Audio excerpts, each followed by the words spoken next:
aking kapangyarihan. Tinitipon ko kayo at tinatawag.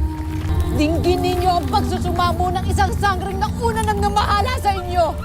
Pakinggan ninyo ang nagluluksang hibik at paghingi ng katarungan ng isang diwatang namatayan ng kanyang asawa at anak. Batid kong kayo lamang ang tanging saksi. Kaya't ipakita ninyo sa akin ang mga mukha ng taong pumaslang kay Akil at kay Gaia. Pamalas ninyo sa ang kanilang karumang tumal na ginawa! Inuutusan ko kayo o kalikasan na baybayin ang kinaroroonan ng mga walang pusong tao na ito! Humanda kayo. Matitikman ninyo ang paghihigat ng isang sangre!